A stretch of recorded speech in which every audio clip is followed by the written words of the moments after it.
ஐயா வணக்கம். வணக்கம். நீங்க இங்க பக்கத்துல தான் இருக்கேன். பெரிய வீடு கட்டிட்டு இருக்கீங்க, ஏதாவது உதவி வேணுமான்னு கேட்டு போலான்னு. உட்காருங்க.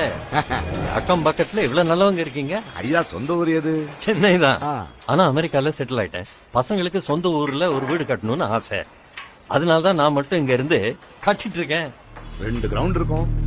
ஒரு 50 லட்சம் கொடுத்து வாங்கிருப்பீங்களா கிரவுண்டுக்கு? Are you jogging? 5 கிரவுண்டுங்க.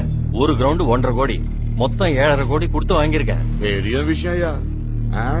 ஏதாவது பிரச்சனைன்னு வந்தா என்ன கூப்பிடுங்க. பிரச்சனையா? யாராவது வருவாங்க சார், பணம் கொடுங்கன்னு உங்களை மிரட்டுவாங்க. அது எப்படி முடியும்? யார் வருவாங்க? வருவாங்கடா, நான் தான் வருவேன். பணம் வேணும், நான் தான் கேட்பேன். என்ன ஒரு மாதிரியா பேசுறீங்க? ஒரு 50 லட்சம் ரூபாய் நாளைக்கு எனக்கு அனுப்பி வை. உன்னை யாரும் வந்து எந்த தொல்லையும் பண்ண மாட்டாங்க. நான் போலீஸ கூப்பிடுவேன். நான் ரெவென்யூ டிபார்ட்மெண்ட் கூப்பிடுவேன், இன்கம் டாக்ஸ் போன் பண்ணுவேன். நீ 7.5 கோடி ரூபாய் கொடுத்து இந்த இடத்த வாங்கினேன்னு புலம்பு. அது இதுல ரெக்கார்ட் ஆயிருக்கு. 2 கோடி தான் வேல்யூவேஷன் போட்டு ரெஜிஸ்டர் பண்ணிருக்கேன். இதோ இந்த பத்திரம் இருக்கு. இது ரெவென்யூ டிபார்ட்மெண்ட்டுக்கு தெரிஞ்ச என்ன ஆகும் தெரியுமா? 5.5 கோடி முத்திரத்தால மோசடி, அமெரிக்கா வயதுக்கு கைதுன்னு நியூஸ்ல ஆப்படிப்பான்.